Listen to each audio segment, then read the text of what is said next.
Well, that's the first leg of my trip done with the Thailand bike ride, and now I'm on to part 2, which is we're heading to the Philippines to meet our offshore team for the first time. So I've been offshoring in my business now for, gosh, I reckon it's been about 4 to 5 years now, and I've learned a lot. It's changed my business for the better, and my team love it as well. So we've got 3 international team members through a company called Stafflink, and Stafflink help real estate businesses with offshoring and workflow solutions, and they're putting on like a study tour in the Philippines. So I'm in the Phuket airport now waiting to board with my good buddy Jace, who has also got team members over there. Jace has got 4 team members with his office, I've got 3, and I'm going to meet my sister Maddie, who owns the business with me over there, and we're both going to meet our team for the first time, which is really exciting. I've been to the Philippines before, so I went to the Philippines in 2019 as I was sort of early. I wasn't quite yet a client of Stafflink, but I wanted to learn about what they offered and get an understanding of what it's like to have an offshore team. So it'll be great to come back this time as a client and with 6 years of experience of my own business since 2019, now being 2025. So we're going to jump on a plane, we're going to have some fun, meet some like-minded business owners, and most importantly, meet Anne, Renz and Paolo from the Nitschke team for the first time in the Philippines. I can't wait. Let's do it.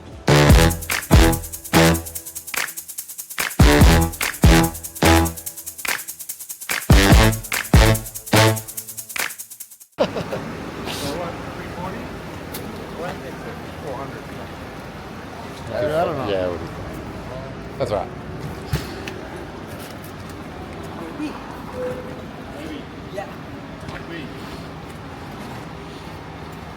Thank you.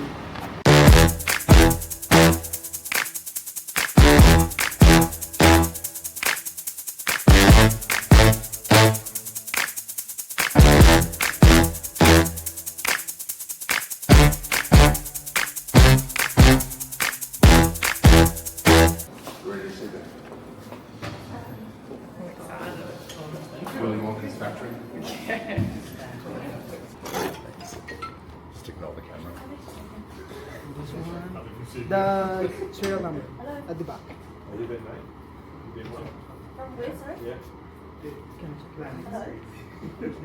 Yeah, oh, hi Amy. Hey, can I get back to you when I'm back in town? Say again? Oh yes, sir. Okay. Thanks, honey. I'll talk to you later next week. Okay. Bye-bye.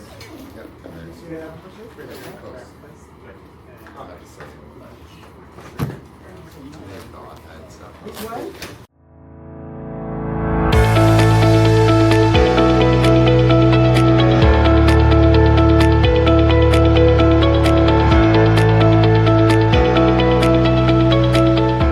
The others, but they're all busy or just straight or camera shy, one or the other.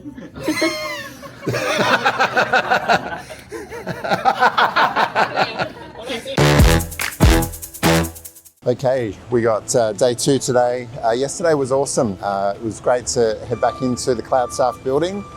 Oh, how good's that timing with the beeping? Anyway, got to meet Anne, Paolo and Renz for the first time in person with Mads, which was awesome. We really enjoyed that. And yeah, just got to, reconnect. I mean, we talk to them all the time on screen, but to meet them in person was really nice. And yeah, did a bit of work with them, shot a quick video back to the team, had a video call with them onshore just to connect that way too. So it's been great. So yesterday was a really good day for that. And today we're heading back into the Cloud Staff building where we're going to have more so, I suppose, business development sessions.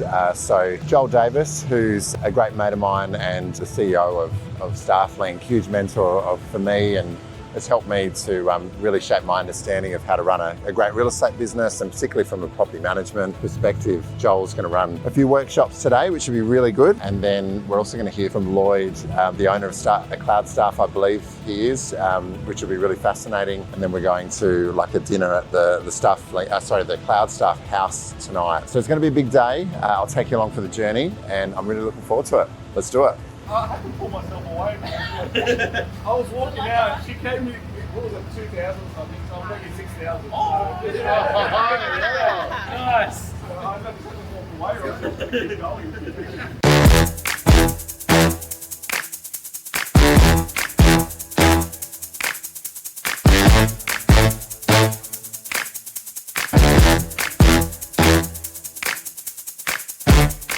And it actually dawns on you that these guys can't do that. So it probably, to me, felt really human, if that makes sense. Yeah. And I really liked that.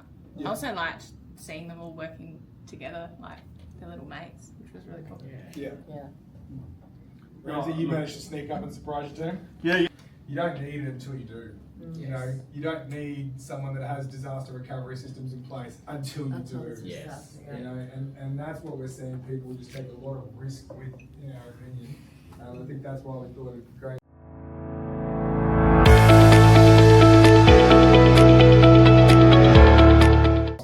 That's really valuable insight for us. You know, being able to get an understanding of, all right, well, Daniel, why did he spend so much time on compliance? It's not even a core task of his. You know, so if he's covering.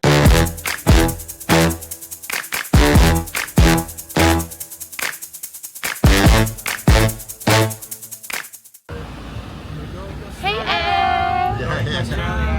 Yeah, let's go to Australia! Let's take you guys with us.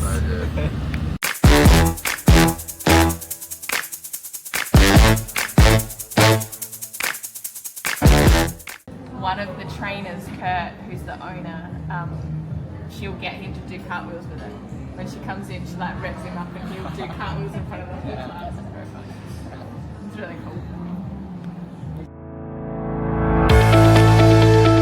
So Maddie, what's it like working with an offshore team, and do you reckon it's something you'd recommend for other businesses? Honestly, it's brilliant having a team supporting us in the background and working alongside us whilst not with us but virtually is really nice, and it's been awesome meeting them in person and getting to know them a lot more and learning more about them. Absolutely recommend it. So Michael, what's it been like meeting our offshore team in person? Look, it's been awesome. We've been offshoring now for I think about 5 or so years, and I think to for the first time actually physically meet the team behind the screen has been awesome, and we've hung out a lot over the last few days, and I think it definitely takes your relationship to a whole nother level. But yeah, it's been awesome. It's been a really cool experience. I was just reflecting earlier today, and I was saying that probably the most impressive thing for me is through meeting the guys and seeing how they work together. The culture over here feels exactly the same as the culture we've built in our business. So to have that, global feeling within Nishki is awesome.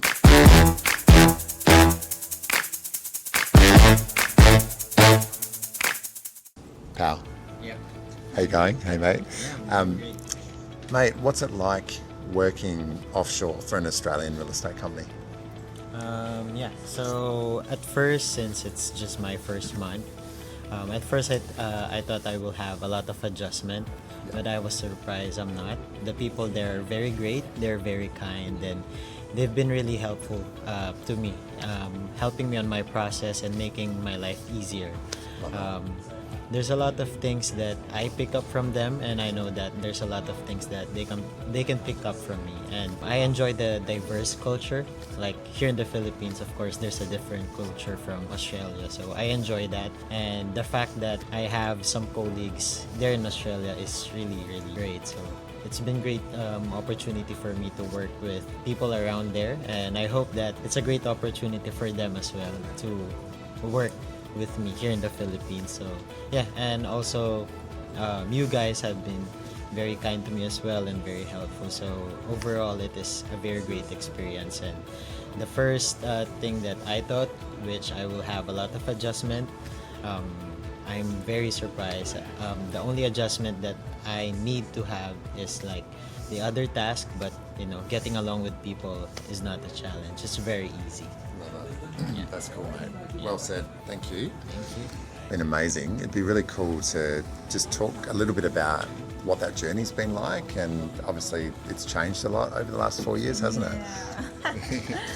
An offshore team for 4 years. It's been a mix growth and challenges as we go along, because we need to we change the process from time to time, but it's very achievable because of the team that we always support each other, even when I am offshore, and then the team is very willing to help each other, even when we are not in the same department. So that's what I love about it.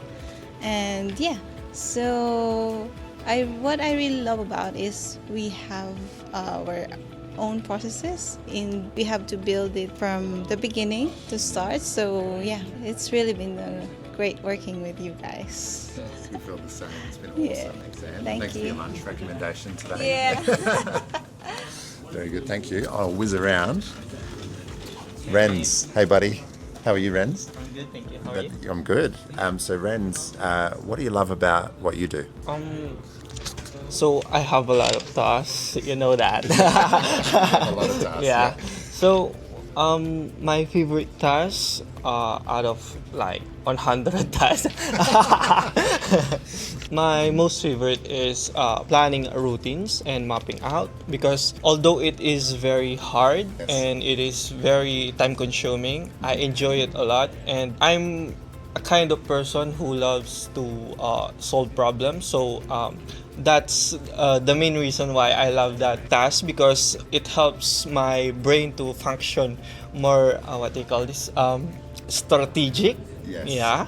And I love planning routines and mapping maps. Very Yeah. good at it. Very Thanks. good at it. And, I think while we're here, you got a lovely message from the team Yeah. thinking about how you've done it recently. Yeah, So from Ellen. That's Yeah. awesome. And mate, talk about your brain and what you're able to do. Yeah, thanks. There's a reason why you have 100 tasks, because you can just plow through them. And you know, I think it's fair to say, like, our team adores the three of you, and, Yeah. and the support that you provide our team enables the outcomes that we get onshore. You know, like, we wouldn't be able to perform at the level we do without you guys. So Yeah. thank you. No, thank you. Awesome. Very good. Good job. Thanks. So we've been when you're looking at offshoring, there's really so much task and work you can actually send across to the offshore team. And I know, like, when we first were looking to introduce this whole concept of offshoring to our team years ago, it was met with a lot of trepidation, because it's like, oh, you know, I'm going to lose control of my job, and, you know, I want to keep that role. And I think it's no different to, like, onshore team members where they don't want to let go. But by sending tasks offshore, it frees up more and more capacity for our onshore team to do great work with our clients. You know, like, particularly, like, if I look at our sales team, for example, like in our business, with the support that our squad here provides for them, honestly, they're spending 95% of their day speaking and engaging with clients, whether that be finding a buyer for a property or finding the next seller that they can work with. They're not having to worry about the day-to-day admin that can really block an agent down, or database cleaning up and those sorts of things. And then you chat with Pao and Anne and Renz, like, they love providing that support. They love being connected in that way. You know, looking at Anne's role, for example, and the support that she's able to provide us from a business finance perspective. She comes from an accounting background, so she's able to provide really good insights around our, you know, bills and invoicing, you know, assisting with payroll, HR matters as well. Like, that's pretty special. And then, you know, with Pao's role too, now coming on board most recently with us, and he you know, is rearranging some photos now as we're talking, but he's our marketing guru, you know, so he's helping basically to make sure that our properties come together online beautifully, but also, you know, helping us with, you know, this vlog that I'm shooting now. He'll help with the edit and making sure that all comes together. So it gives you, if you're a business that's serious about processes and getting your recipe for doing business right, plugging really high quality offshore team members into your onshore team's ecosystem, it just makes sense to me, and we'll never go back. And I think our team over here will continue to grow as the business grows, which is really exciting. Well, guys, that's a wrap. That's the vlog of our our visit to our offshore team in the Philippines here at Cloudstaff. An incredible trip. I got so much out of it, like, to be able to meet the team in person after so many years since I was last here. Just so proud of the progress we've made with our offshoring, and it's going to continue to change the game for our business. If you like the video today, make sure you hit the subscribe button. I try and document as much as I can about the growth of my business and the lessons that I'm learning along the way, and I look forward to seeing you all on the next video. Cheers.